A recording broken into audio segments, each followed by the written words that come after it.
تحياتي للجميع وأهلا وسهلا بكم على قناة حوارات ميري. موعدنا النهاردة مع مناظرة ما بين الضيفين الكريمين شيخ حميد البغدادي. تحياتي وأهلا وسهلا بك شيخ حميد. حياكم الله، أهلا وسهلا ومرحبا، مساكم الله بالخير جميعا. وطبعا ضيفنا الدائم العزيز شيخ أبو عائشة، تحياتي لحضرتك. حياك الله أستاذ ماهي، أهلا وسهلا. أهلا وسهلا بك شيخ أبو عائشة.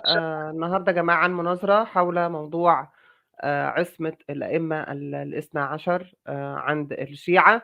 طبعا تناولنا في المناظرة السابقة عدالة الصحابة ما بين وجهة النظر السنية والشيعية. النهاردة طبعا بناء على طلب الشيخ أبو عائشة في المقابل موضوع شيعي وهو عصمة الأئمة الاثنى عشرية.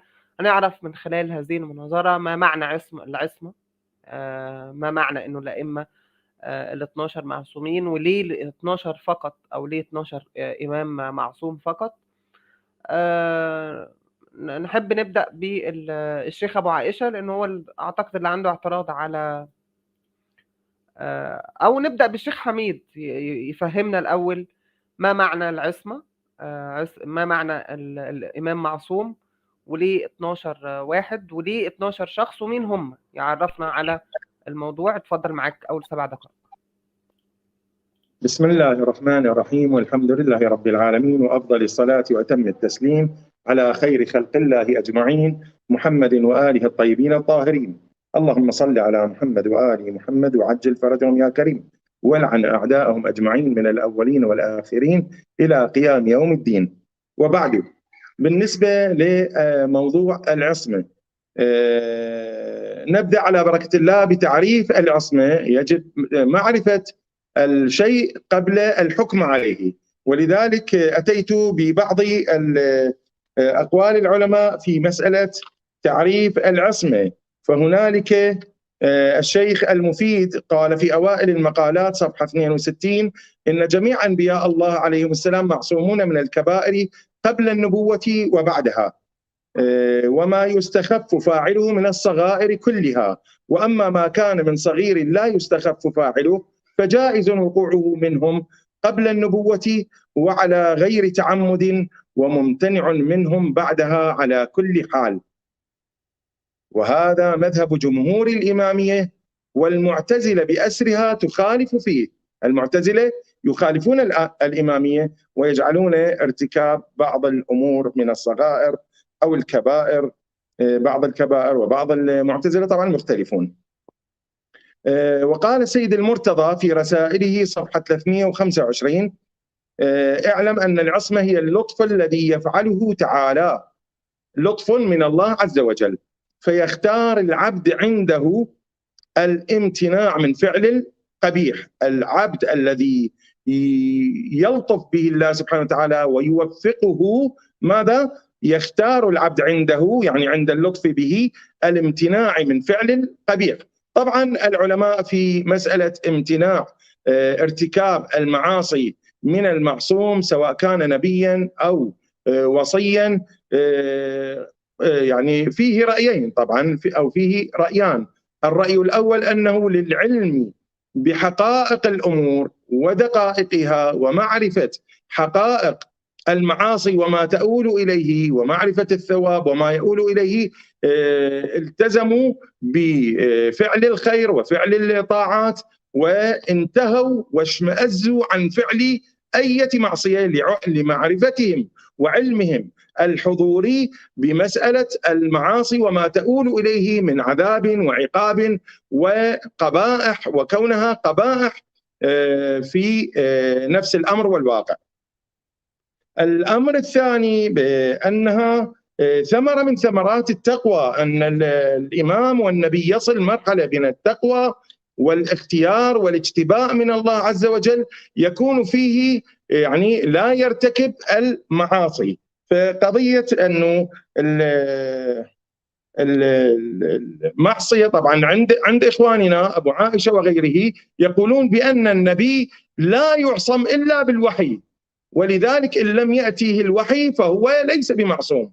فليس فيه كفاءة ذاتية، وسنبين الأمر بأنهم مخطئون في هذا الأمر، وأنهم يعني مقللون من قيمة الأنبياء والأوصياء وحجج الله على خلقه، بأنهم يجعلون هؤلاء المنتجبين المصطفين الأبرار من الله عز وجل أن الله عاجز عن جعلهم واللطف بهم وتوفيقهم للعصمة التي يعصمهم بها، ليكونوا قدوة لغيرهم وأسوة لغيرهم، بأن لا يدعوا إلى معصية ولا يرتكبوا معصية، حتى لا يعمل الناس الذين يعني مكلفون بالسماع لهم والأخذ عنهم بأنه يكون إذا كان النبي يعصي فأنا من باب أولى أن أعصي، وإن كان النبي يمكن أن يكفر كما يقول بعض الخوارج وغيرهم فمن باب أولى أنه يمكن أن أكفر أنا. فكيف يجعل الله القدوة والأسوة والحجة وخليفته؟ إني جاعل، الله سبحانه وتعالى في مقام النبوة ومقام الإمامة ومقام الخلافة يقول إني جاعل في الأرض خليفة، إني جاعلك للناس إماما. فالله سبحانه وتعالى منتجب ومختار ومصطفي هؤلاء العظماء ليكونوا الإنسان الكامل الذي يكون خليفة عن الله عز وجل، وبالتالي يكونون قدوة لغيرهم ولا يدعون الناس لمعصية. حينما يقعون في المعصية يكون الناس شنو؟ يتبعونهم، ووجوب اتباعهم ووجوب طاعتهم، فيكونوا بذلك مأمورين بمعصية الله. حينما شكرا شيخ حميد، ال7 دقائق انتهوا. شكرا على المداخلة الرائعة. نعم تفضل شيخ أبو عائشة، معك أول 7 دقائق. الحمد لله، صلى الله وسلم على رسول الله نبينا محمد وعلى آله وأصحابه وأزواجه المطهرات ومن اقتفى أثاره إلى يوم الدين وسلم تسليما كثيرا. نحن أهل السنة لا معصوم عندنا إلا رسول الله صلى الله عليه وسلم، وعصمته عصمة مطلقة في تبليغه وحي الله عز وجل. أما في الأمور الأخرى فالنبي عليه الصلاة والسلام قد يصدر منه الخطأ، وهذا هو مذهب أهل السنة والجماعة. فالنبي في تبليغه لربه عز وجل وشريعته لا يخطأ في شيء البتة، لا كبير ولا قليل، بل هو معصوم دائما من الله عز وجل. سئل سماحة الشيخ عبد العزيز بن باز رحمه الله فقال: قد أجمع المسلمون قاطبة على أن الأنبياء عليهم الصلاة والسلام ولا سيما نبينا محمد صلى الله عليه وسلم معصومون من الخطأ فيما يبلغونه عن الله عز وجل. قال تعالى: والنجم إذا هوى ما ضل صاحبكم وما غوى وما ينطق عن الهوى، الآية. فنبينا محمد صلى الله عليه وسلم معصوم في كل ما يبلغ عن الله قولا وعملا وتقريرا، هذا لا نزاع فيه بين أهل العلم كما يقول سماحة شيخنا عبد العزيز بن باز رحمه الله رحمة واسعة. أيضا الأمة اتفقت الأمة إلا الشيعة ومن نحى نحوهم اتفقوا على أن الرسل معصومون في تحمل الرسالة، فلا ينسون شيئا مما أوحاه الله إليهم إلا شيئا قد نسخ.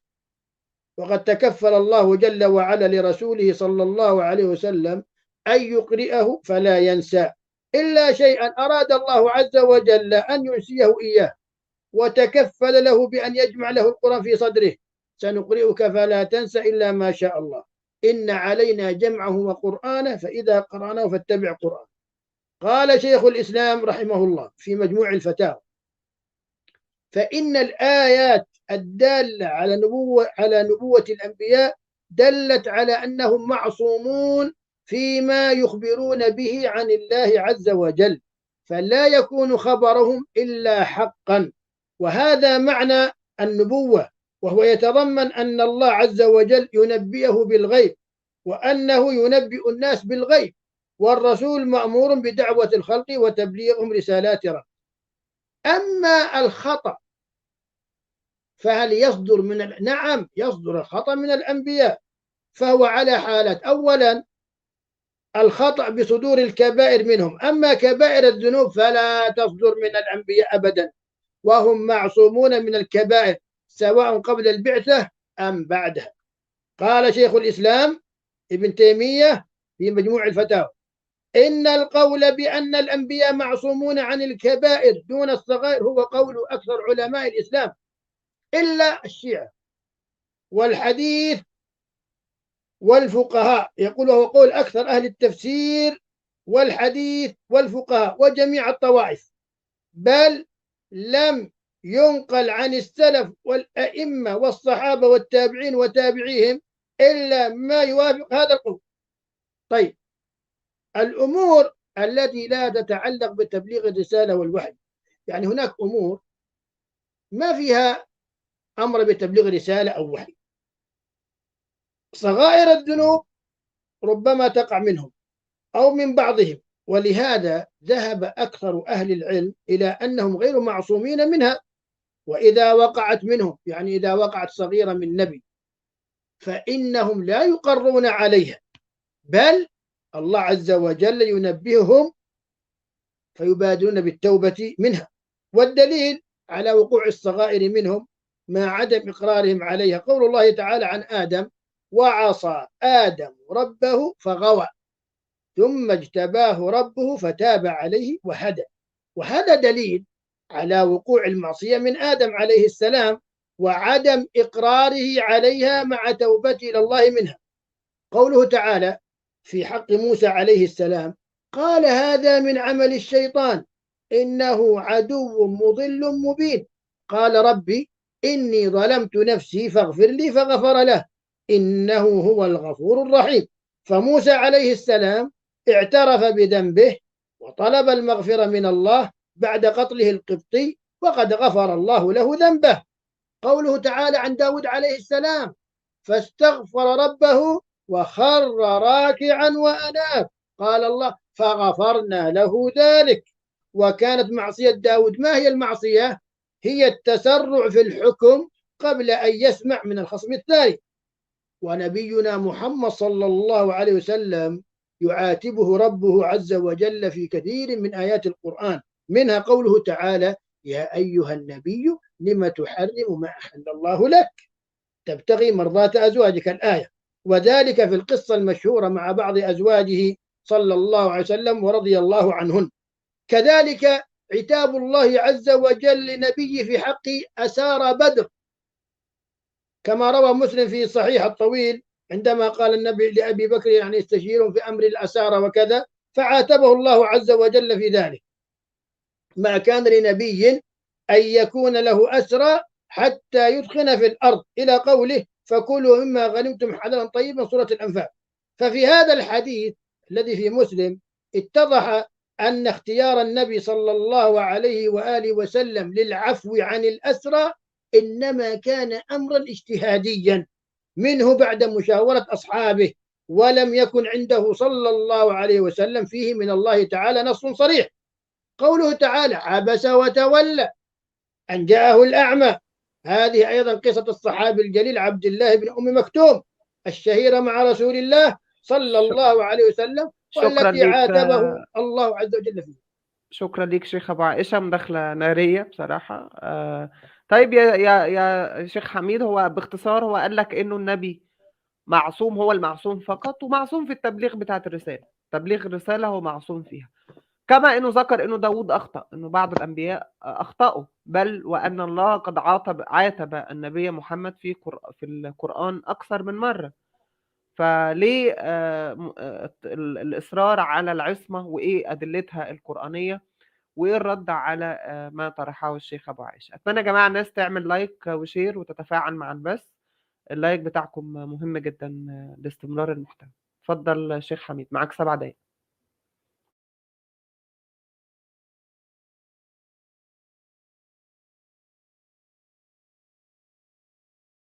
مشاكلته من الإخوة الوهابية أنهم يعني يستقتلون في إيجاد أخطاء للأنبياء عليهم السلام، ويتورعون أشد الورع، ويدافعون باستماتة عن الصحابة وعن ابن تيمية وعن زعمائهم وكبرائهم.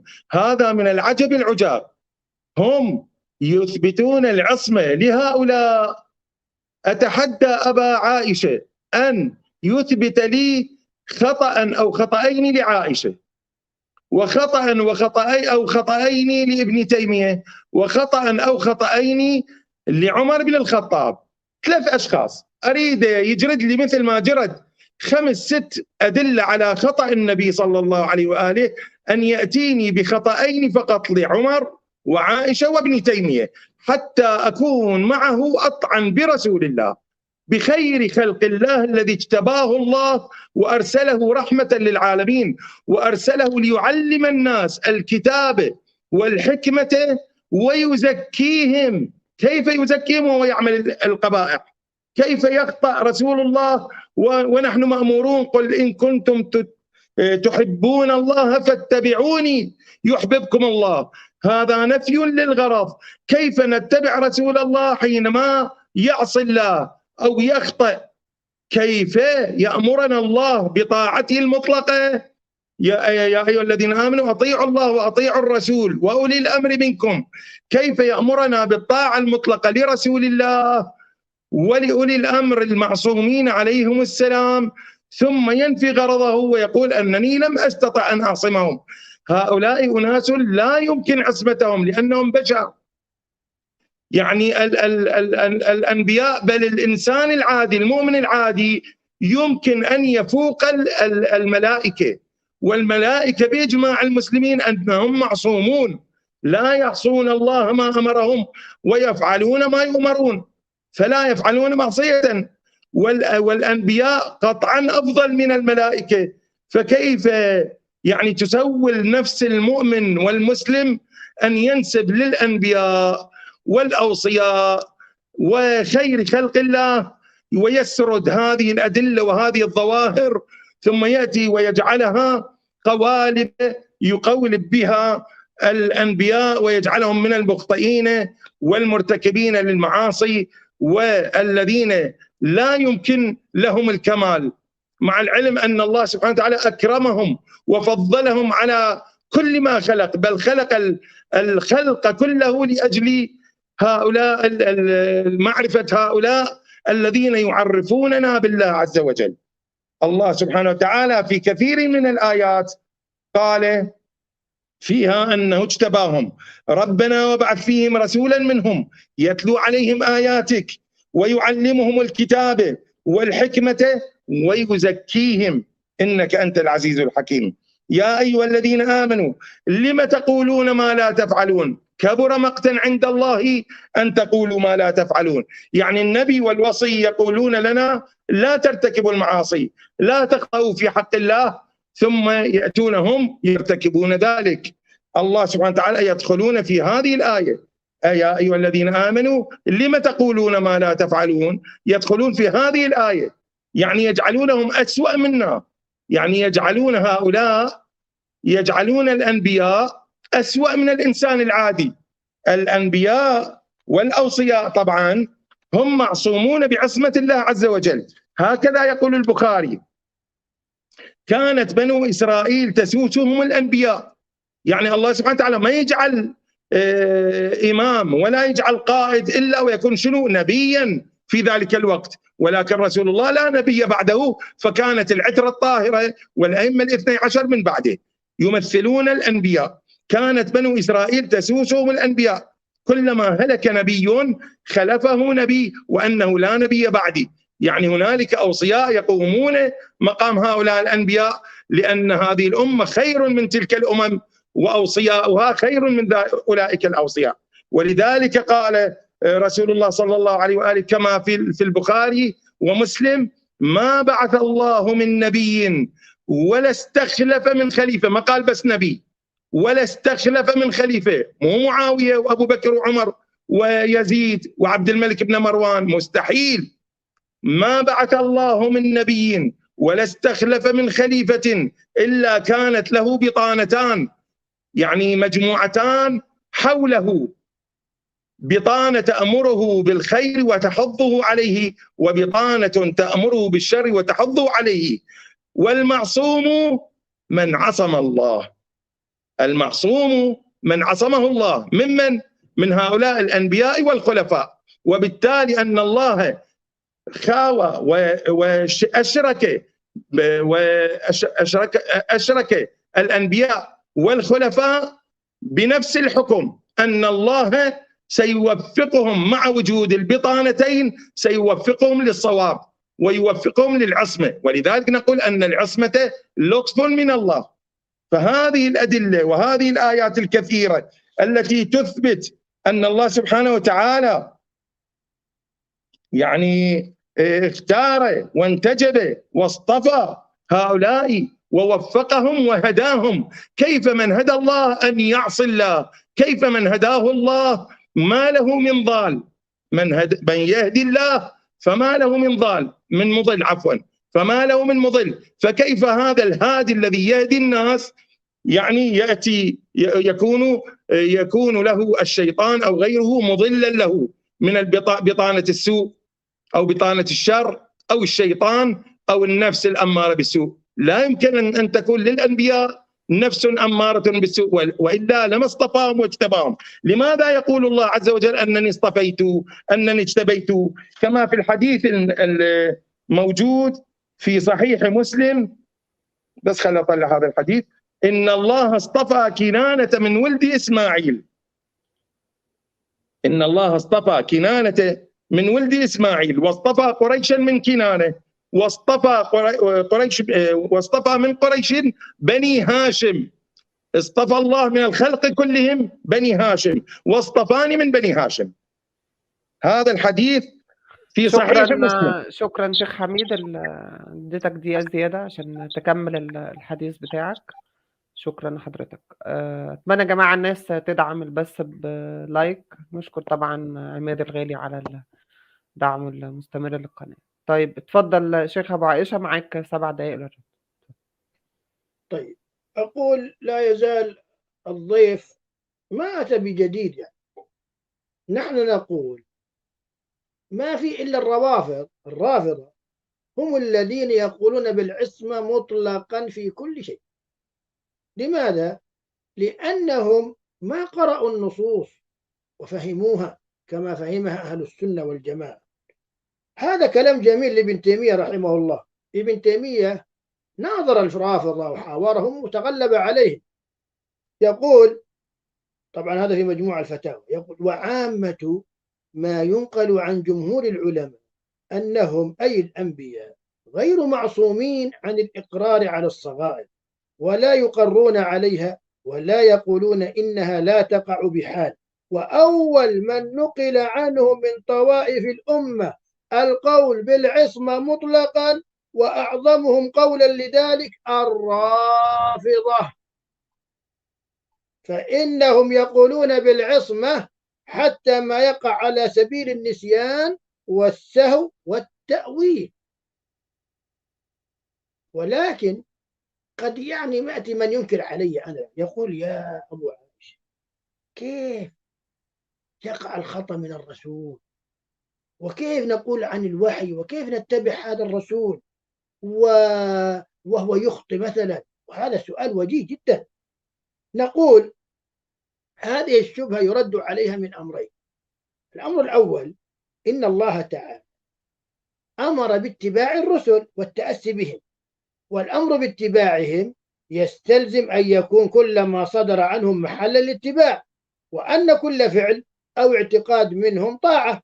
ولو جاز أن يقع الرسول صلى الله عليه وسلم في معصية لحصل التناقض، لأن ذلك يقتضي أن يجتمع في هذه المعصية التي وقعت من الرسول الأمر باتباعها وفعلها، من حيث إننا مأمورون بالتأسي به، والنهي عن موافقتها من حيث كونها معصية. وهذه الشبهة صحيحة. نعم، كيف أنا أتبع نبي يخطئ؟ لو تقول للأستاذ أمير أقول لك نعم، هذه الشبهة صحيحة وفي محلها. كيف أن النبي يخطئ وأنا أتبعه؟ وكيف النبي يخطئ وأنا أسمع منه وأطيعه؟ نقول هذه الشبهة صحيحة وفي محلها. متى؟ لو كانت المعصية خافية غير ظاهرة، بحيث تختلط بالطاعة، ولكن الله تعالى ينبه الرسل ويبين لهم المخالفة ويوفقهم للتوبة منها من غير تأخير. الثانية أن الذنوب تنافي الكمال وأنها نقص، وهذا صحيح. نعم، الذنوب تنافي الكمال وأيضا هي نقص، وهذا أيضا صحيح. متى؟ إن لم يصاحبها توبة. فالخطأ وقع من الأنبياء: آدم، نوح، صالح، ثمود، هود، يوسف، يعقوب، إبراهيم، كل الأنبياء صدرت منهم أخطاء. فنقول فإن التوبة تغفر الذنب، فإن التوبة تغفر الذنب ولا تنافي الكمال ولا يتوجه إلى صاحبها اللوم، بل إن العبد في كثير من الأحيان يكون بعد توبته خيرا منه قبل وقوعه في المعصية. ومعلوم أنه لم يقع ذنب من نبي إلا وقد سارع إلى التوبة والاستغفار، فالأنبياء لا يقرون على ذنب ولا يؤخرون توبة، فالله عصمهم من ذلك، وهم بعد التوبة أكمل منهم قبلها. فهذه الإشكاليات ترد على بعض الناس، ونحن نقول نعم، إشكالياتكم في محلها وشبهتكم في مكانها، لكن نرد عليها بما رددنا عليه الآن. طيب، الخطأ في أمور الدنيا، هل النبي يخطئ في أمور الدنيا؟ نعم يخطئ، والخطأ وارد في حقه صلى الله عليه وسلم بغير قصد. وأما الخطأ في الأمور الدنيوية فيجوز عليهم الخطأ فيها مع تمام عقلهم وسداد رأيهم وقوة بصيرتهم، وقد وقع ذلك من نبينا محمد صلى الله عليه وسلم في عدة أمور، منها في صحيح مسلم عن رافع بن خديج قال: قدم نبي الله صلى الله عليه وسلم المدينة وهم يؤبرون النخل، يعني يقومون بتلقيحها حتى تنبت، فقال صلى الله عليه وسلم: ما تصنعون؟ قالوا: كنا نصنعه. قال: لعلكم لو لم تفعلوا كان خيرا، فتركوه، فلم تثمر النخل في تلك السنة. قال: فذكروا ذلك للنبي عليه الصلاة والسلام. لماذا قال ما تفعلوا؟ لأنهم اعتقدوا أنه من الله وحي، وأن الرسول أمرهم بما أمره الله. المهم، فلم تثمر ذلك السنة، فماذا قالوا؟ قالوا: يا رسول الله، أمرتنا فأتمرنا، ولكن النخل لم تأتي بشيء. قال صلى الله عليه وسلم: إنما أنا بشر، إذا أمرتكم بشيء من دينكم فخذوا به، الدين خذوا به لأنه من الله وحي، وإذا أمرتكم بشيء من رأيي فإنما أنا بشر. وبهذا يكون قد علم أن أنبياء الله تعالى معصومون عن الخطأ في الوحي. يقول: ما حدثتكم من دين فخذوا به، أمر الدين ما في خطأ لا قليله ولا كثير. أما في أمر الدنيا فيقول: فإنما أنا بشر.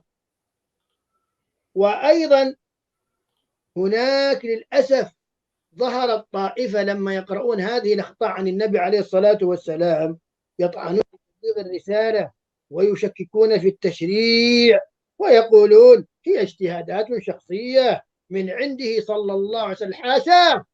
حاشاه بأبي وأمي أن تكون هذه التشريعات وهذا الدين اجتهادات شخصية. الله يقول: وما ينطق عن الهوى إن هو إلا وحي يوحى. سئلت اللجنة الدائمة عندنا في المملكة العربية السعودية سؤال: هل الأنبياء يخطئون؟ اللجنة الدائمة عندنا للإفتاء، وهي أعلى لجنة في المملكة العربية السعودية، أجابت: نعم يخطئون، ولكن الله تعالى لا يقرهم على خطئهم، بل يبين لهم خطأهم رحمة بهم وبأممهم، ويعفو عن زلتهم ويقبل توبتهم فضلا منه ورحمة، والله غفور رحيم، كما يظهر ذلك من تتبع الآيات القرآنية التي جاءت في هذا الأمر. هذا نعم فتاوى شكرا. اللجنة الدائمة. كان في سؤال لأحد الناس على الشات بيقول لك هل الملائكة تخطئ؟ السؤال هذا نعم سنجيبه إن شاء الله، بس دعني أكمل فكرتي في الأمر، سأجيبه إن شاء الله. المهم فنقول هو أن الله سبحانه وتعالى. الوقت انتهى. عاوز تاخد نص دقيقة زيادة؟ اتفضل. طيب خلاص أنا انتهيت، تفضلي. تمام، اتفضل شيخ حميد البهتي.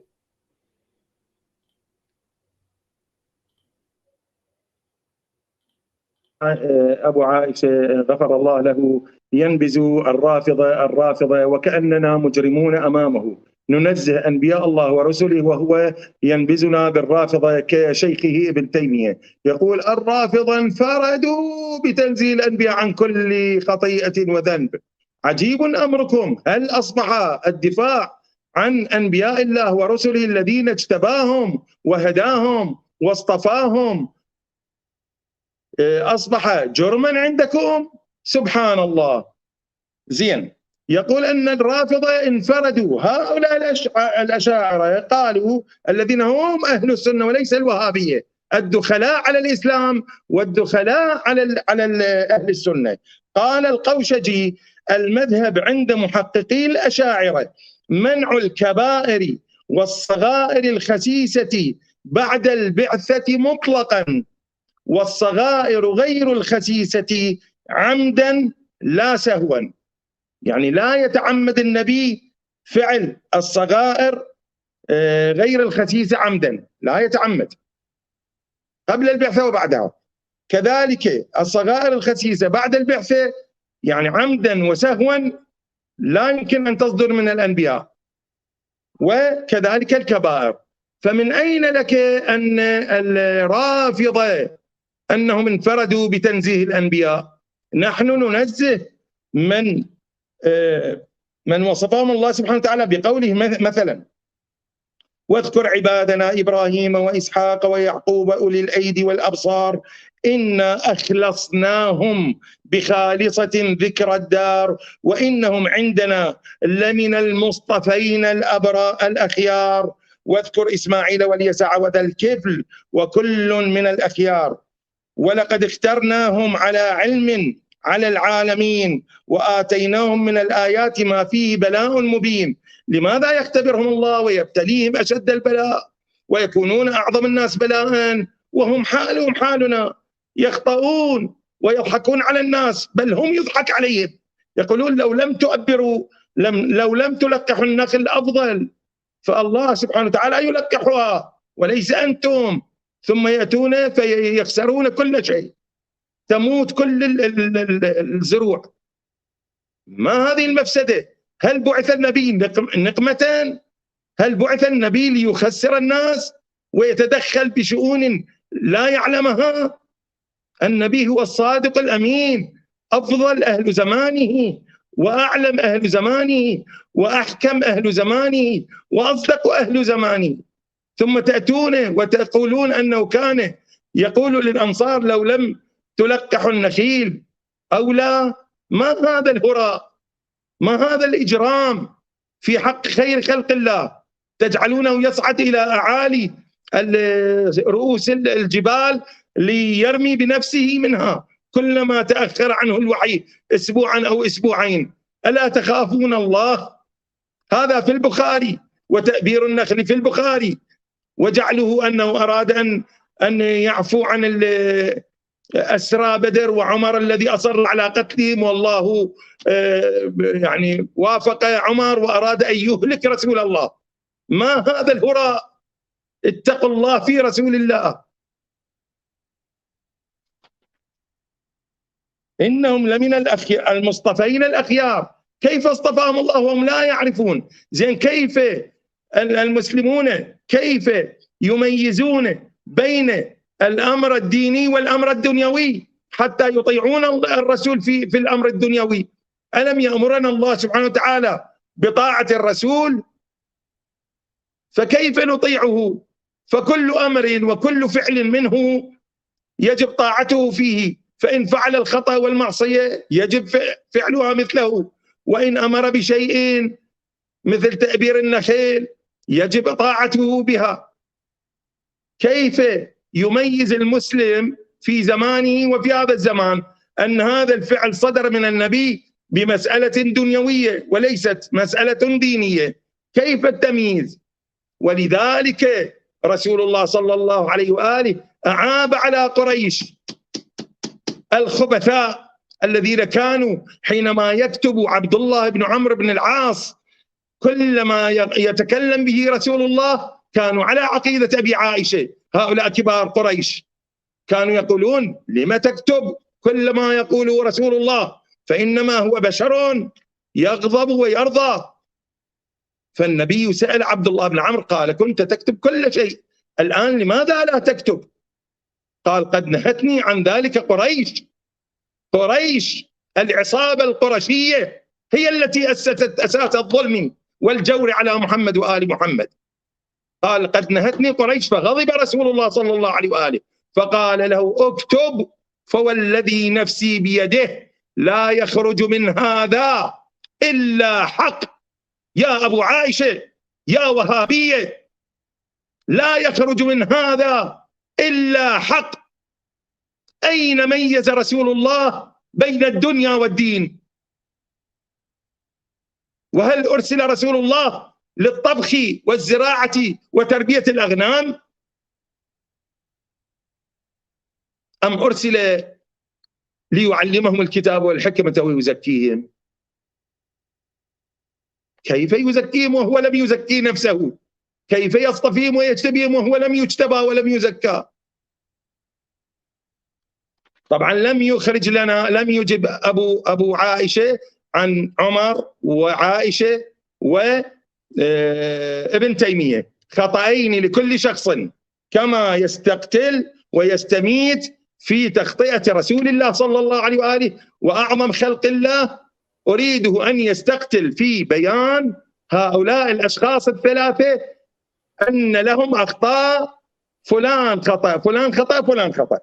الله سبحانه وتعالى يقول: واجتبيناهم وهديناهم إلى صراط مستقيم. اصطفاء واجتباء وهداية إلى صراط مستقيم.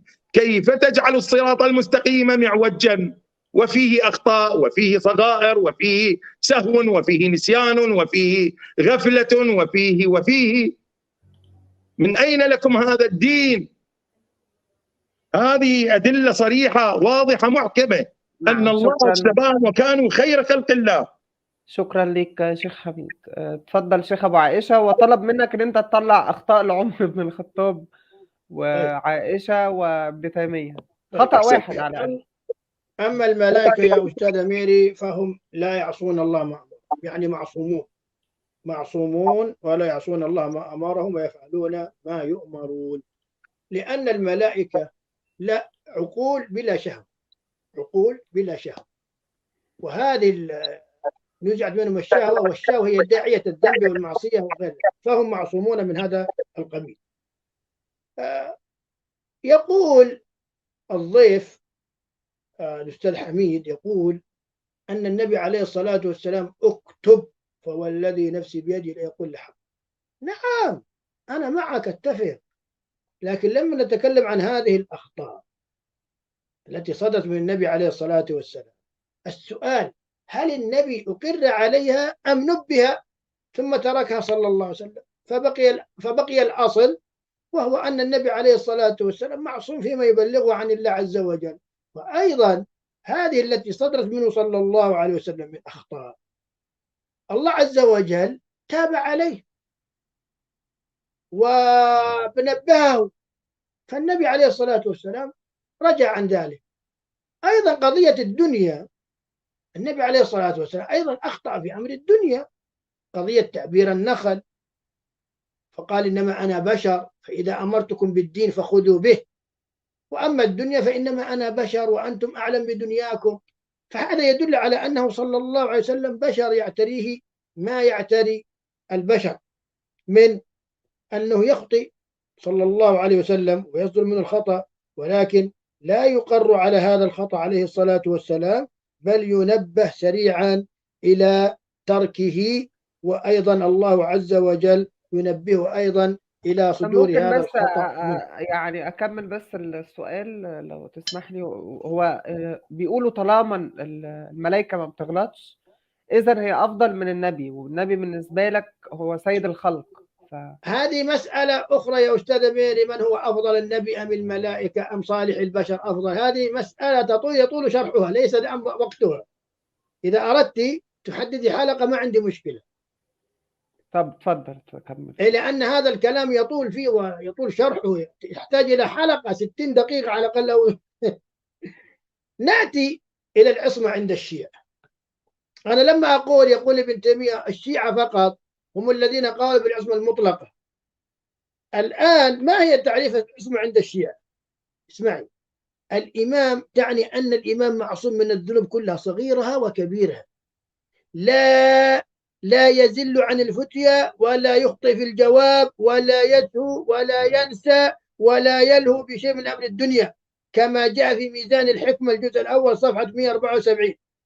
هذا هو رأي الشيعة بالنبي أيضا صلى الله عليه وسلم، كما في عقائد الإمامية يقول: ونعتقد أن الإمام كالنبي يجب أن يكون معصوما من جميع الرذائل ما ظهر منها وما بطن، كما يجب أن يكون معصوم من السهو والخطأ والنسيان، لأن الأئمة حفظة الشرع والقوامون عليه حالهم في ذلك حال النبي. سبحان الله، جعلوا الإمام مثل النبي. الآن يقول شيخهم ابن بابويه القمي، يعني يرد على هؤلاء. ماذا يقول شيخهم ابن بابويه القمي من كتاب لا يحضره الفقيه الجزء الأول صفحة 234، حيث يقول: إن الغلاة المفوض، هو الآن يتكلم عن الأستاذ حميد ومن نحى نحوه، يقول: إن الغلاة المفوضة لعنهم الله. القمي يلعنهم. لماذا يلعنهم؟ اسمعي، يقول: لأنهم ينكرون سهو النبي صلى الله عليه وسلم. يقولون، هو يقول وآله وسلم، يقولون لو جاز أن يسهو في الصلاة لجاز أن يسهو في التبليغ. يقول، شوف، هو الآن يتكلم عن شبهتهم. ابن بابويه القمي لا يتفق معه. يقولون لو جاز أن يسهو في الصلاة لجاز أن يسهو في التبليغ، لأن الصلاة فريضة كما أن التبليغ فريضة، وليس سهو النبي صلى الله عليه يقول وآله وسلم كسهونا، لأن سهوه من الله عز وجل، وإنما أسهاه ليعلم أنه بشر مخلوق فلا يتخذ ربا معبودا دونه، وليعلم الناس بسهوه حكم السهو. هذا كلام القمي، ليس كلام، هذا ليس كلام أحد من أهل السنة، كلام القمي الشيعي. يقول: وكان شيخنا محمد بن الحسن ابن أحمد ابن الوليد يقول: أول درجة في الغلو نفي السهو عن النبي. الآن حميد البغدادي يغلو في أعتقد النبي. إنه حتى الشيخ الصدوق كان رأيه أيضا إنه النبي بيسهو. هذا هو الصدوق. القمي اللي هو الصدوق، ابن بابويه القمي المشهور القمي هو بالصدوق، الصدوق؟ يسمونه الصدوق. آه هو نفسه ابن بابويه القمي هو الصدوق. كنت مش عارفة. أي. فاسمع، يقول: أول درجة الغلو عند الرافضة نفي السهو عن النبي صلى الله عليه وسلم. يقول: لعنهم الله. لماذا؟ لأنه قال: لا، إن الذي لا يسهو هو الله، فلو نفوا السهو عن رسول الله جعلوه إلها وجعلوه مثل الله عز وجل. فهو الآن الصدوق في كتابه يلعن هؤلاء الغلاة. طيب، نأتي إلى البحار. اسمعي ماذا يقول صاحب البحار محمد باقر المجلسي المتوفى سنة 1111. ماذا يقول؟ يقول: إن أصحابنا الإمامية أجمعوا. شفت كيف؟ ابن تيمية دقيق فيه، يقول: ما في إلا الرافضة. أنا لا أسيء للرافضة، ما أنا أتكلم عن عقيدة من عقائدهم الفاسدة، عقيدة فاسدة. يقولون أجمع. الآن شيخكم محمد باقر المجلسي ينقل الإجماع، يقول: إن أصحابنا الإمامية أجمعوا على عصمة الأئمة صلوات الله عليهم من ماذا؟ من الذنوب الصغيرة والكبيرة عمدا وخطأ ونسيانا من وقت ولادتهم إلى أن يلقوا الله عز وجل. الله أكبر. مرة ما يخطئون ولا يذنبون ولا تصدر منهم كبيرة ولا صغيرة، لا عمدا ولا خطأ، لا سهوا ولا نسيانا. طيب شكرا لك شيخ أبو عائشة، شكرا لك على تفضل. المداخلة. أرجو من الشيخ حميد البغدادي برضو يرد على النقطة اللي طرحها الشيخ أبو عائشة من كلام الشيخ الصدوق في السهو بتاع النبي، وهل اللي قاله فعلا إنه الإمام من أول ما اتولد لحد ما يموت لا يخطئ؟ بسم الله الرحمن الرحيم. اللهم صل على محمد وآل محمد الطيبين الطاهرين. طبعا عندنا العصمة تعريفها أنه تفضل من الله تعالى على من علم أنه يتمسك بعصمته، وبالتالي أن الله علم بهذا الإنسان منذ خلقه إلى موته أنه فيه قابلية للطاعة لله عز وجل ونبذ المعصية. هذا ما نقوله. أما تعظيم ذلك وجعله إلها كما قال الصدوق هذا باطل من القول، لأن الملائكة ليسوا الله سبحانه وتعالى، وهم لا يعصون الله ما أمرهم ولا يغفلون طرفة عين، لا يغفلون طرفة عين. لماذا الملائكة تقبل منها أنها لا يمكن أن تعصي الله، ولا تتهم ولا تعبد ولا تتهم بأنها تأليه لها؟ لا يتهم أحد حينما يقول بعصمة الملائكة، لا يتهم أنه يؤله الملائكة ويجعلها أربابا ويغلو. والغلاة لعنهم الله، الغلاة لعنهم الله، مو لأنهم يقولون لا يسهو.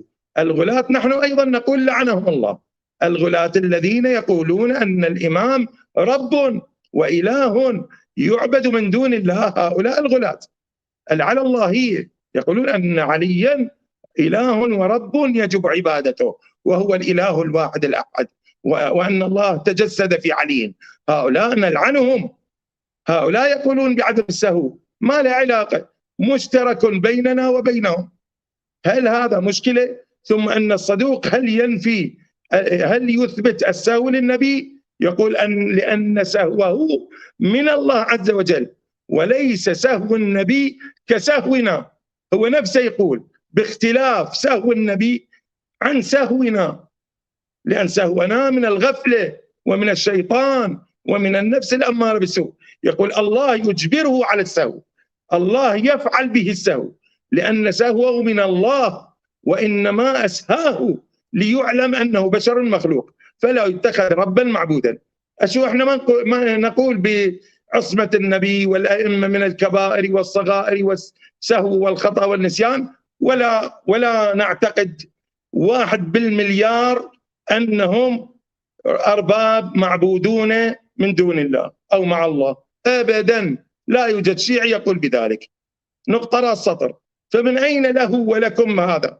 عندنا 3 علماء، الصدوق وشيخه ابن الوليد والطبرسي، هؤلاء فقط قالوا بجواز السهو، هؤلاء 3 فقط، وعندنا آلاف العلماء من الأولين والآخرين لا يقولون بذلك. يعني عندنا مشكلة؟ ما عندنا مشكلة. أما تجعله فقط هو قول الغلو وقول الرافضة، قلت لك بأن القوشجي قال أن المذهب عند محققي الأشاعرة منع الكبائر والصغائر الخسيسة بعد البعثة مطلقا، يعني عمدا وسهوا، مطلقا عمدا وسهوا.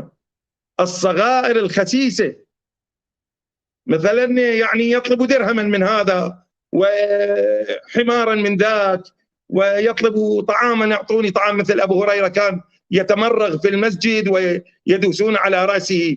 هذه من الصغائر الخسيسة، من الأفعال الخسيسة لا يفعلها النبي. مثلا يصعد على برذون، يصعد على حمار صغير ويمد رجليه في الأرض مثلا، أو يتمازح كثيرا ويضحك ويكهكه. النبي لم يرى ضاحكا بكهكه بفه هذا، فكيف يعني يفعل المعصية والخطأ والهذا؟ ثم أنه لو أراد النبي صلى الله عليه وآله أن يعني يعلم، يعني يبلغ الأنصار أو يبلغ المسلمين أنه لا تجب طاعته في أمور الدنيا، ألا يستطيع أن يقول لهم ذلك؟ أين الدليل؟ فقط حينما يعني ورطهم وخسرهم أموالهم وزروعهم وحصادهم جعل نفسه غشيما وجعل نفسه أبلها يفعل ذلك، ويقول أبو عائشة يصحح له الوحي، يصحح له الوحي مباشرة. ثم حابة بس أفكرك يا شيخ حميد إنه دي آخر مداخلة في بعد سنة كاملة يلا عرفوا إنه هذا الشيء خطأ. لا النبي قال لهم عمي سويتوا ترى أنت الشاقة وياكم، ولا هم عرفوا إنه النبي ده يشاقه ورمى خراب البصرة وخراب كذا الزرع كله خلاهم ميتين من الجوع ذيك السنة. فيلا عرفوا إنه النبي يعني النبي كيف يصدق بعد ذلك؟ كيف يصدق؟ وكيف قال أنهم حينما قالوا له أنه يتكلم في الغضب والرضا، يعني ليس في الدين، ليس في الدين. قالت لي قريش أن النبي بشر يتكلم في الغضب والرضا، يعني حينما يغضب يتكلم وكلامه ليس صحيحا، قد يخطئ. فالنبي رد عليهم بهذا الأمر. هل النبي يتكلم في الغضب والرضا في التبليغ؟ أبدا، إنما يتكلمون بكلام مطلق. فكيف يحدد هذا الأمر؟ ولم يجب أبو عائشة عن كيفية معرفتنا وتمييزنا للنبي صلى الله عليه وآله حينما يتكلم بالدنيا وحينما يتكلم بالدين. ولم يأتي لنا بخطأين لعائشة وعمر وابن تيمية. ثم نقول له أتعلم بأن الذهبي يقول والعصمة للأنبياء والصديقين وحكماء القسط، يقول معصومين. هذا الذهبي تلميذ ابن تيمية سيده. زين، ألم تعلم بأن الشاميين يقولون بعصمة أمراء بني أمية أم لا تعلم؟ انظر إلى الذهبي يقول ومن تتبع رخص المذاهب وزلات المجتهدين فقد رق دينه، كما قال الأوزاعي أو غيره من أخذ بقول المكيين في المتعة والكوفيين في النبيذ، أن المكيين أهل مكة يجيزون زواج المتعة، أخذوه عن ابن عباس، والكوفيين في النبيذ جوزه هذا أبو حنيفة، والمدنيين في الغناء جاز عند مالك أو غيره، والشاميين في عصمة الخلفاء معصومون عند الشاميين، يعني معاوية ويزيد والوليد اللي يضرب القرآن معصومين عندهم. فقد جمع الشر، هذا في سير أعلام النبلاء. ثم أن الحجاج الذي تترحمون عليه ألا تعلمون أنه يفضل أمراء اللعناء من بني أمية الفساق الفجار على أنبياء الله ورسوله؟ يرويه أبو داود في سننه، يقول الربيع ابن خالد سمعت الحجاج يخطب فقال في خطبته رسول أحدكم في حاجته أكرم عليه أم خليفته في أهله؟ يعني تدز واحد خليفة رسول لأهلك لو تخليه يمهم خليفة في أهله.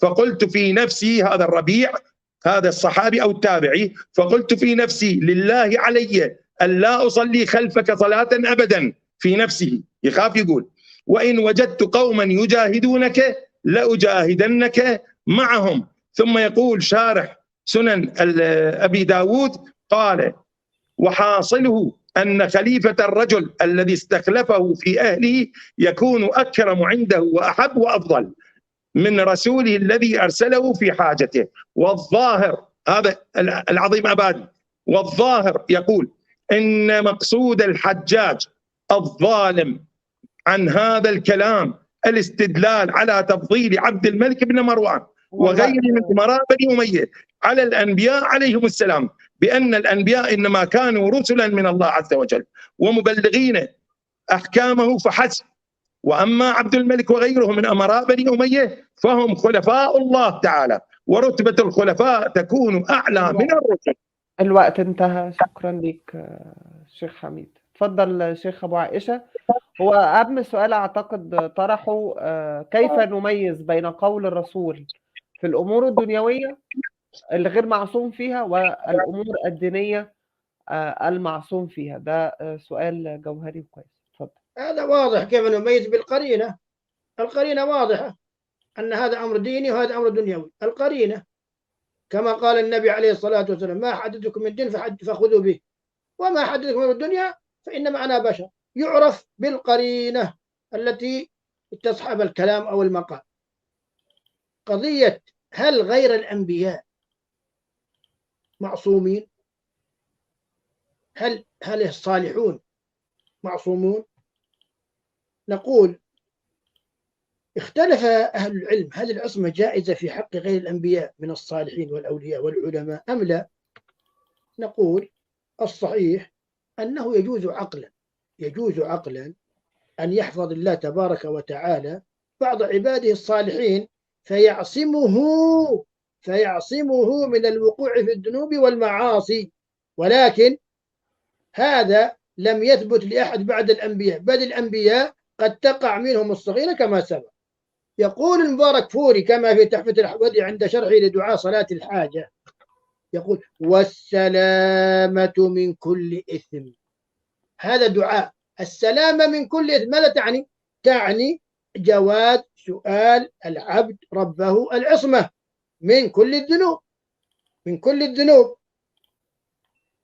ونقول أن العصمة طلبها من الله عز وجل في حق الأنبياء والملائكة واجبة، وفي حق غيرهم جائزة، يعني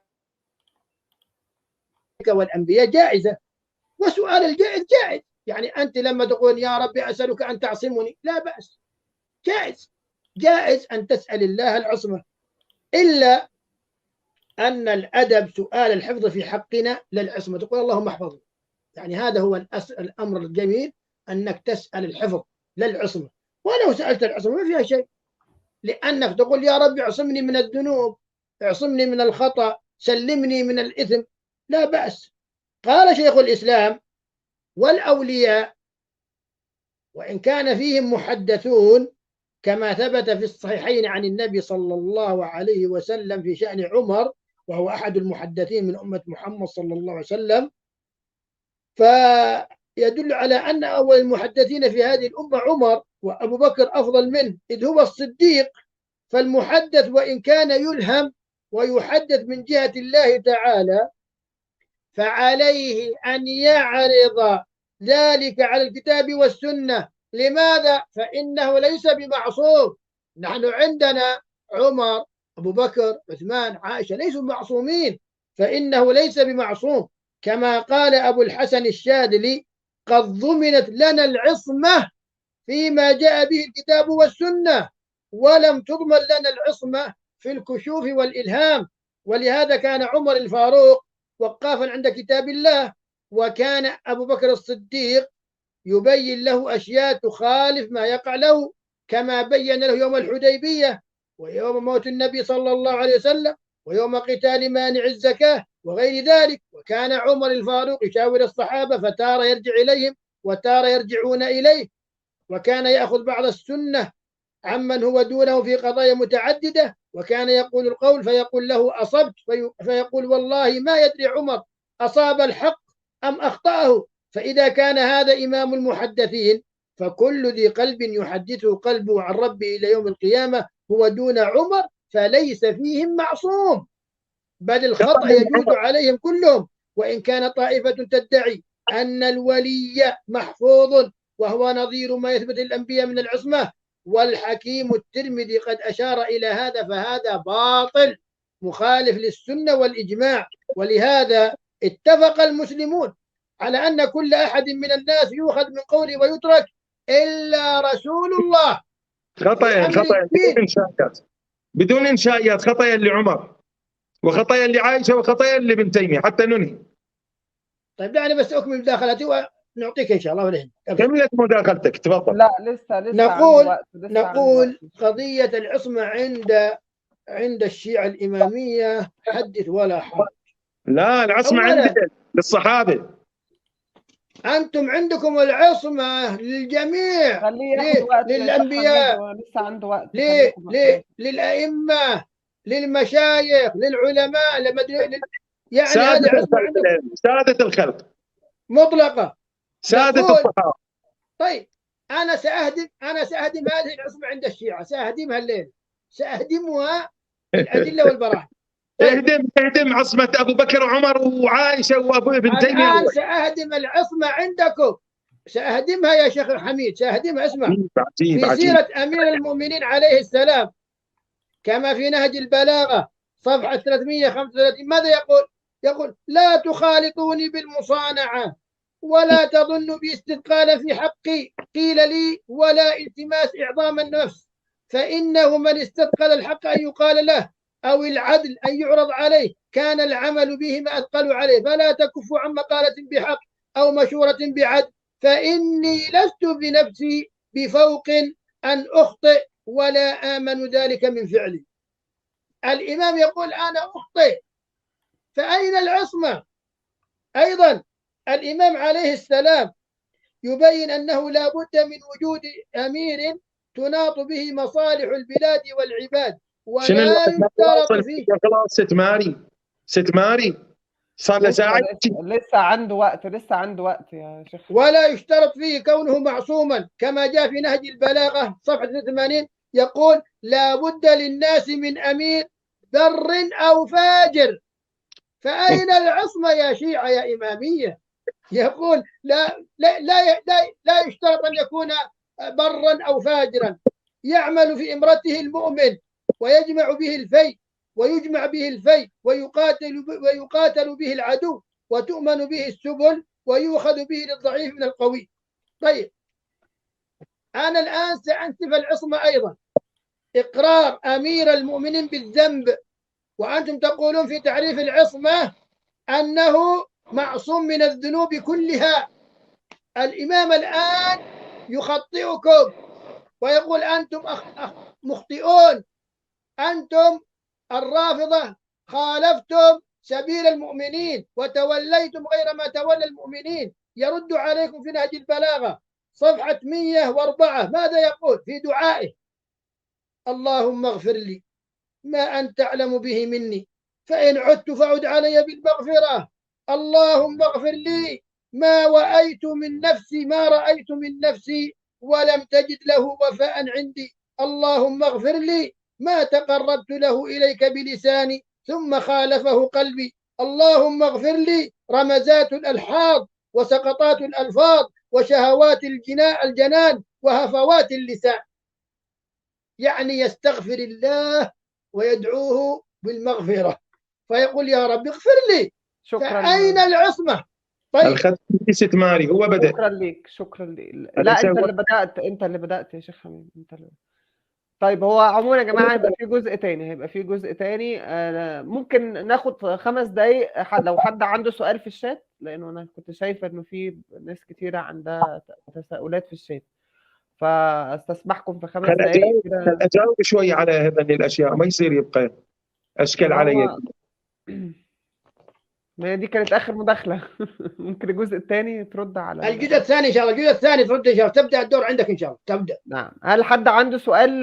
ناخد سؤالين للشيخ حميد وسؤالين للشيخ ابو عائشه، عشان برضو الناس اللي كانت بتسأل في الشات، واحنا مش عاوزين برضو يعني عاوزين نتفاعل مع الناس برضو. ليش ما جاوب هو؟ انا اسال ليش ما جاوب ابو عائشه عن اخطاء عمر وعائشه وابن تيميه؟ ليش ما جاوب؟ ده كان سؤال لاحد الناس في الشات. يا استاذه ميري بارك الله فيك، اذا كان هذا موضوعنا ابشري، لكن هذا ليس موضوع.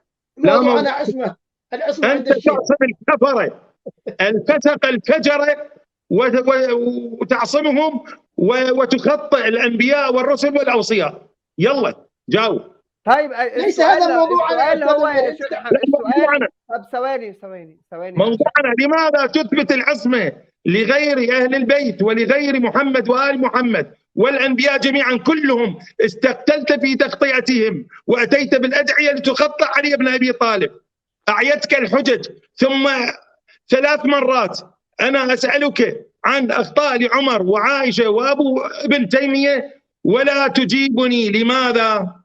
لأن هذا ليس موضوعنا، ليس موضوعنا هذا. موضوع عن العصمة، موضوع عن طب يا العصمة. جماعة، طب ثواني يا شيخ حميد، ثواني يا شيخ حميد. السؤال تفضل. هل عمر بلاش أمثلة، هل عمر يخطئ ولا لا يخطئ؟ لا خلي أنا قلت يجيب. لك نحن ثواني ليس يا شيخ عندنا حميد. معصوم إلا النبي عليه الصلاة والسلام. لا يعني لا لا عمر يخطئ صح ولا لا؟ نعم نعم، ليس معصوما. يخطئ. كذب. هؤلاء كذب فسق فجر، والله لا يخطئ عندهم، والله لا، مش عاوزين. يخطئون الله، والله عاوزين نغلط، عاوزين نغلط يا شيخ يكذبون حميد. الله ويكفرون رسول الله ويجعلونهم بلا غيرة ولا ناموس ولا أي أخلاق، ويفضلون عمر عليهم. والله العظيم أتحداه أن يذكر خطأين لعمر الآن. ليس موضوعنا هذا، حتى إني كيف ليس إذا كانت موضوع؟ حلقة عن عمر أو عن عائشة أبشر. كيف ليس أنا موضوع؟ قال بشر الحافي رفع الخطأ عن أبي بكر وعمر، هذا في السنة للخلال، إسناده صحيح. ابن أبي جمرة يقول بعصمة كل أصحاب أهل بدر. هل الشيخ أبو عائشة يتفق مع الكلام ده ولا شايف إن هو في غلو؟ هذا ليس غلوا. شوفي. ليس غلو. لماذا؟ سأشرح لك. أولا الحمد لله. لحظة. خليه يشرح، خليه يشرح، يمكن احنا فاهمينه غلط. جاء الحق خليه وزهق يشرح. الباطل. سأبين طيب. الغلو عندكم. نحن ليس عندنا غلو، لا نقول بعصمة أحد إلا النبي عليه الصلاة والسلام. لكن تترك إن عمر ينطق على لسانه ملك وإن الشيطان يهرب من عمر. اشرح لي هذا الحديث. لا ثواني. الكلام رفع على الخطأ عن أهل بدر، ده مين اللي قال كده يا شيخ حميد؟ ابن أبي جمرة. مين ابن أبي جمرة ده؟ معلش هذا ذكره الحافظ ابن حجر العسقلاني أحد شراح البخاري. ابن أبي جمرة أحد علمائهم الكبار، قال بعظمة أهل بدر. اسمعيني ممكن؟ تفضل. قال في فتح الباري: اعملوا ما شئتم لأهل بدر، فيه أحد احتمالين، فقد غفرت لكم. أن الراجح، يرجح ابن حجر أن الراجح أن المراد بذلك أن الذنوب تقع منهم لكنها مقرونة بالمغفرة تفضلا، رأسا الله يغفر له، تفضيلا لهم عن غيرهم بسبب ذلك المشهد العظيم. ومرجوحية القول الآخر. شنو القول الآخر؟ القول الآخر أن المراد أن الله تعالى عصمهم فلا يقع منهم ذنب. نبه على ذلك الشيخ أبو محمد ابن أبي جمرة نفع الله به، ما قال غفر الله له، قال نفع الله به. هذا ابن حجر العسقلاني. طيب نسمع رأي الشيخ أبو عائشة طيب لو سمحت. طيب أولا أهل بدر النبي قال لهم ذلك، لست أنا ولا أنت. حاطب ابن أبي بلتعة عندما أرسل إلى قريش يخبرهم بأن النبي قادم، ولحق به من لحق وأتوا به إلى النبي، فقال عمر وأحدهم قال دعني أضرب عنقه. قال يا عمر وما أدراك لعل الله اطلع على أهل بدر فقال اعملوا ما شئتم فقد غفرت. ليس هذا غلو. يعني غفر لهم ولا رفع الخطأ عنهم؟ أنا مش فاهمة. يعني غفر لهم يعني أنهم أي شيء يفعلوا مثلا كما يعني صدر من حاطب الرواية إن الله اطلع فقال افعلوا ما شئتم فقد غفرت لكم. ثواني، الرواية يا شيخ حميد انه رفع. انا تكلمت قبل. اعملوا ما شئتم فقد غفرت لكم. ولكن بعض علمائهم قالوا ان المراد من اعملوا ما شئتم مثل ليغفر الله لك ما تقدم من ذنبك وما تاخر. مو صح؟ قالوا ان الله تعالى عصمهم فلا يقع منهم ذنب. لا غير. شوف الرواية عندي أنا كلمت كلام. طيب هذا قول لأحد علمائكم. أولا ده أكيد غلو صح يا شيخ أبو عائشة؟ أكيد غلو لو صدق. ليس غلوا هذا، ومن قال غلو فعليه بالدليل. الغلو عند الشيعة فقط، ليس عندنا غلو. نحن لا نغلو في أئمتنا ولا نغلو في مشايخنا، ونقول أنهم بشر يخطئون ويصيبون. هذا كلام بس احد عنكم. اسلم بس على بيبو، تحياتي ليك يا بيبو، مساء الورد. نعم تفضل. احسنت. قول ابن ابي حاتم الرازي هذا شيخ البخاري يقول: فاما اصحاب رسول الله فهم الذين شهدوا الوحي والتنزيل وعرفوا التفسير والتاويل، وهم الذين اختارهم الله لصحبه نبيه صلى الله عليه واله ونصرته واقامه دينه واظهار حقه، فرضيهم له صحابه وجعلهم لنا اعلاما وقدوه، فشرفهم الله عز وجل بما من عليهم واكرمهم به من وضعه إياهم موضع القدوة. شوف صاروا الصحابة كلهم قدوة، فنفى عنهم الشك والكذب والغلط والريبة والغمزة وسماهم عدول الأمة. أستسألي كما اعتدت هذا غلو أنا أرد عليك الآن، خليه يرد بقى. أما قضية أهل بدر فأهل بدر ليسوا معصومين، ليسوا معصومين. هذا قول عندكم، ليسوا معصومين لا من الصغائر، وأيضا ليسوا معصومين من الذنوب، ليسوا معصومين. هذا ابن أبي جمرة ابن حجر الحافظ الكبير لم يقل هذا غلو، قال نفع الله به، نفع الله به. هسه رد على ابن أبي. ليس عندنا غلو كما هو عندكم، كما قال ابن بابويه القم الشيخ الصدوق: سماكم مفوضة غلاه. الإمام الرضا، يا جماعة بس عشان احنا ممكن نكمل في الجزء الثاني. بس أنا يا جماعة ما فيش أسئلة شفتها في بس ابن أبي حاتم، ابن أبي حاتم.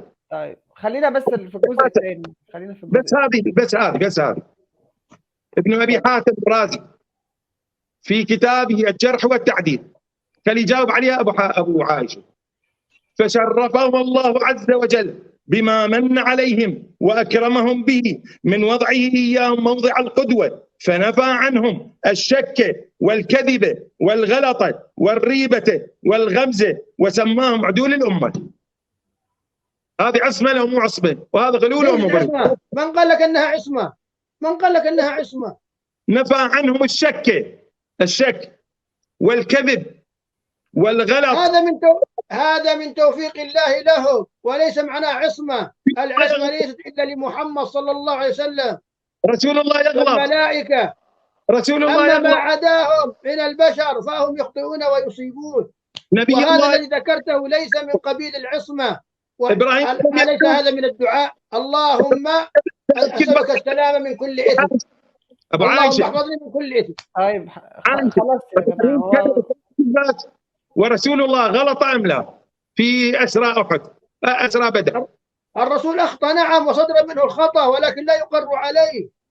اللهم لك الشكر يا الله، شكرا لله شكرا لله شكرا لله. وقل جاء الحق وزهق الباطل إن الباطل كان زهوقا. بالله يا أستاذ أمير بس 30 ثانية أقرأ لك هذا الحديث عن الإمام الرضا حتى يبين لك أن الرافضة هم الغلاة وليس غيرهم. اسمعوا ماذا يقول. قيل الإمام الرضا وهو الإمام الثامن من الأئمة المعصومين عند الشيعة، ماذا يقول؟ يقول إن في الكوفة، يعني قالوا له يا إمام إن في الكوفة قوما يزعمون أن النبي صلى الله عليه وسلم لم يقع عليه السهو في صلاته، فقال كذبوا لعنهم الله، كذبوا لعنهم الله. يقول ابن حجر عن عمر: ولا يلزم من ذلك ثبوت العصمة له، لأنها في حق النبي واجبة وفي حق غيره ممكنة. يعني ممكن أن يعصم أبو بكر وعمر، فلماذا استحالة العصمة؟ اسمع العصمة هذه ليست تأتي هكذا، يعني أن نقول عمر معصوم. عمر عندما يسأل الله العصمة قد يعطيه الله عز وجل يعصمه من الذنوب. عندما يسأل أبو بكر العصمة: اللهم اعصمني من الذنب، اعصمني من كذا، هذه عصمة يطلبها من الله، وليس أنه هو معصوم. الأنبياء معصومون يبلغونهم عن الله عز وجل، لكن تصدر منهم الأخطاء كما أثبت ذلك القرآن. آدم فعصى آدم ربه فغوى. نوح عليه السلام: ربي إني ظلمت نفسي فاغفر لي. إبراهيم عليه السلام، إلا عيسى عليه السلام ما ذكروا عنه شيء. إذا أبو عائشة إذا تحمل القرآن على الظاهر، إذا تحمل القرآن على الظاهر ومن كان في هذه أعمى فهو في الآخرة أعمى وأضل سبيلا. فشيخ ابن باز أضل سبيلا، أعمى في الآخرة وأضل لا سبيلا. حاشا وكلا، لا نحمل. طيب هنا بقى كلام الله. في سؤال اهو بيسألك يا شيخ ابو عائشة: ما فائدة العقل ان لم يستطع نبي ان يعصم به نفسه؟ قلنا لكم هذا، أنا رددت على هذه الشبهة، رددت عليها وقلت النبي عليه الصلاة والسلام عندما يخطئ أو يقع منه ذنب صغير الله عز وجل ينبيه فيتوب النبي عليه الصلاة والسلام، فيكون حاله بعد التوبة أفضل منها قبلها. طيب هذا هو الذي هو في نقوله سؤال: الآن. أليس النبي كامل العقل؟ نعم النبي كامل العقل. نعم كامل العقل، وهذا لا ينافي كمال عقله. ومن العقل تجنب الأخطاء. أنا عندهم الله ينتهي. المستعان. ثواني يعني لو لو سمحت، وقتك يعني انتهى. أصبح هو إله خلينا ناخد بس الآن. أنت الآن لا تعتقدين بعقيدة الشيعة. لا أنا بسألك أنا محايدة. أنا لا بقول لك كلامك غير دلوقتي. صحيح. لا ليس أنا معنى أن بسألك: النبي يخطئ أنه خلاص هل غير كامل. النبي لا، كامل العقل أم غير كامل العقل؟ كامل العقل وكامل الإدراك. أليس من العقل تجنب الأخطاء؟ الله المستعان. كيف إذا كان كذلك قلنا هذا إله، اتخذناه إلها. إذا ليس كامل العقل عادي، ليس كامل العقل. لا ينافي وقوعه في خطأ أو في ذنب صغير، لا ينافي كمال عقله. فالنبي أكمل الناس عقلا وأرجحه. لحظة واحدة ممكن؟ تفضل. أنا أعتقد كده كفاية، مفيش أسئلة تانية يعني خلاص موجودة. انتهينا. بارك الله فيك والسلام عليكم ورحمة الله.